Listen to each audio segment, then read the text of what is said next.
Hello friends, welcome back to my channel. My name is Saksham Vajpayee and you are watching Homework with me. And आज की video में हम करने वाले हैं part 2 of your chapter Nationalism in India. तो start करते हैं अपना chapter, but before that do like the session, share it among your friends and subscribe to the channel so you won't miss any update regarding the 9th and 10th study material. So yeah, like the session and share it among your friends.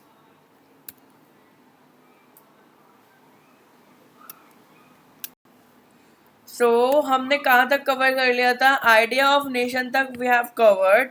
Now हमको पढ़ना है कि हम कितने कौन सा सत्याग्रह है कब हुआ.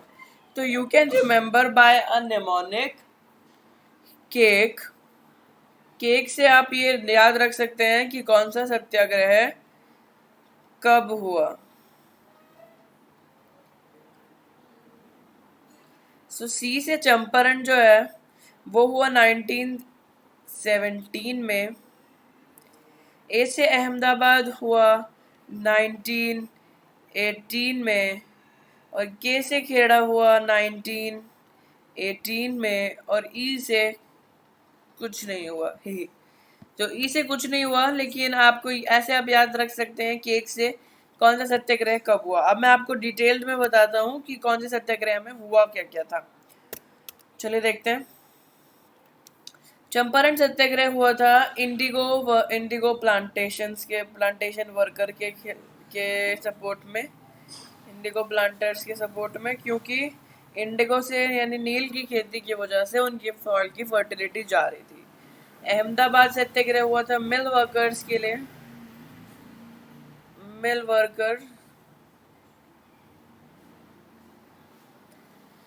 एंड खेड़ा सत्याग्रह हुआ था फार्मर्स के लिए to increase wages and to decrease the revenue. To increase wages or to increase the revenue, नहीं sorry,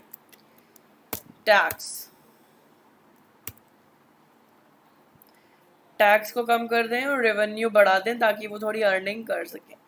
सो आई होप आपको ये समझ आ गया. आप इसका स्क्रीनशॉट भी ले सकते हैं. आगे चलते हैं. तो सत्याग्रह के बारे में देखते हैं. Champaran Satyagraha, I have already told you. Satyagraha in India, Satyagraha does not depend on the power. ये तो मैंने ऐसी बस सुंदरता के लिए लगा रखा है. आगे चलते हैं. अब आया हमारा रॉलेट एक्ट, जो कि 1919 में आया. बहुत ही इम्पोर्टेंट है रॉलेट एक्ट. कभी कभार 5 मार्क का या कभी कभार 3 मार्क का तो मोस्टली पूछा जाता है क्वेश्चन कि रॉलेट एक्ट क्या है. तो सबसे पहले आपको ये चीज जरूर लिखनी है. मैं यहाँ लिखना भूल गया that it was a hurriedly passed act.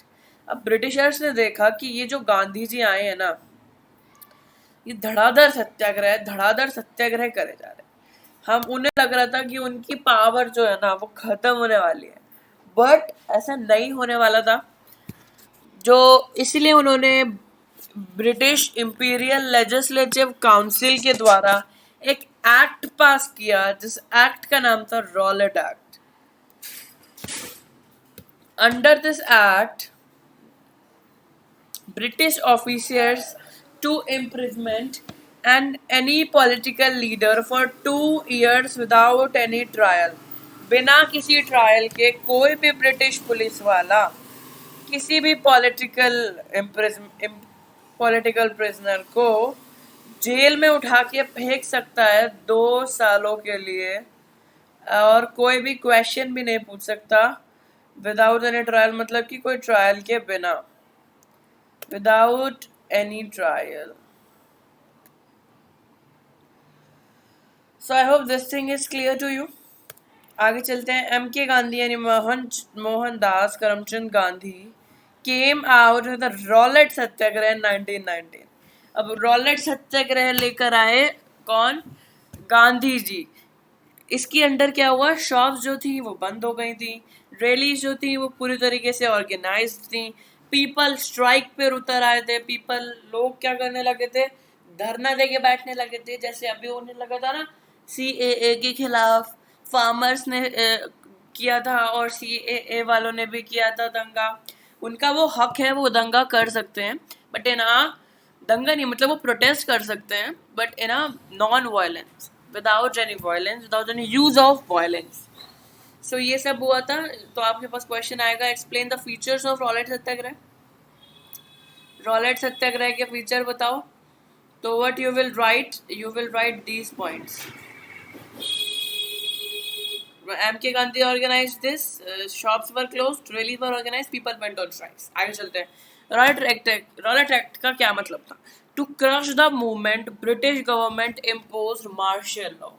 Important page, important PPT, इसकी अभी important स्लाइड, इसका स्क्रीनशॉट ले लो, बहुत important है ये। तो क्या बोलता है? To crush the movement, British government impose martial law.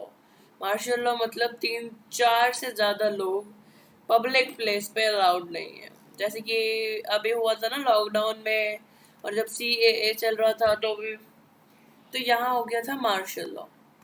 फिर जनरल डायर ने कमांड दी थी ये, और 13 अप्रैल को 1919 में 1919 में लोग आराम से सत्याग्रह, उनको कुछ नहीं पता था क्रांति कुछ नहीं पता था, वो आराम से अपने बैसाखी का मेला मना रहे थे जलियांवाला बाग में, अमृतसर में।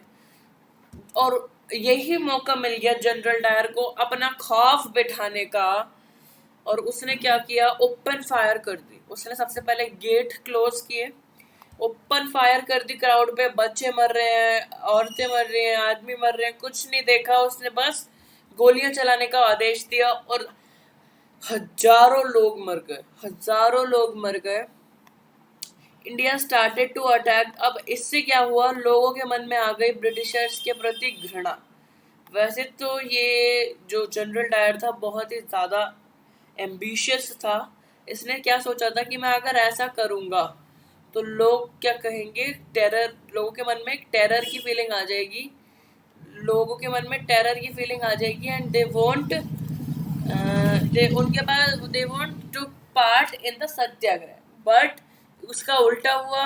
Indian started attacking to the government buildings, this violence force to stop the movement.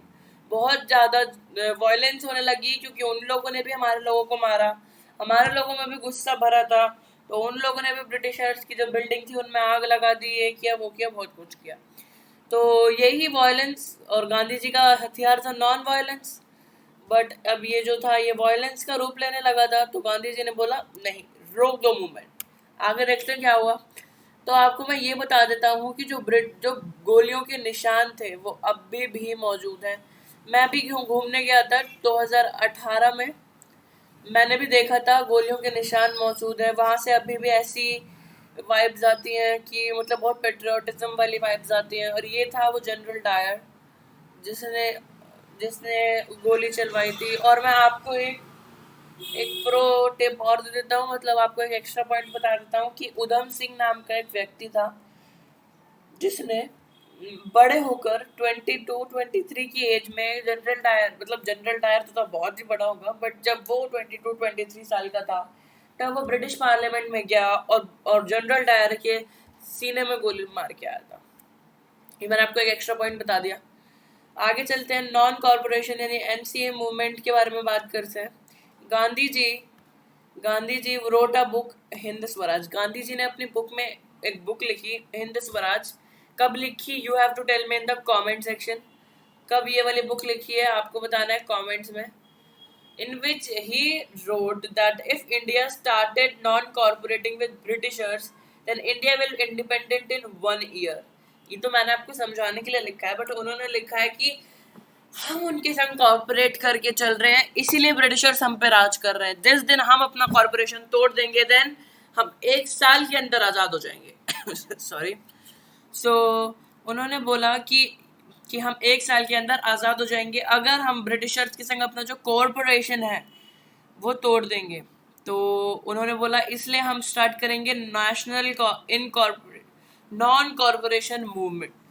और हिंदू और मुस्लिम को साथ लाने के लिए गांधी जी मिले मोहम्मद अली और शौकत अली, दोनों भाई भाई थे। और फिर इस मूवमेंट का नाम, NCA मूवमेंट का नाम बदल के क्या रख दिया? खिलाफत मूवमेंट। आगे चलते हैं। मैंने एक ही स्लाइड 2 बार डाल दी, सॉरी। आगे हम पढ़ेंगे नेक्स्ट वीडियो में। तब तक के लिए good bye, bye bye, and I will see you in the next lecture. तब तक के लिए good bye, bye bye, and do like the session, share it among your friends, subscribe to the channel so you won't miss any update regarding the 9th and 10th study material.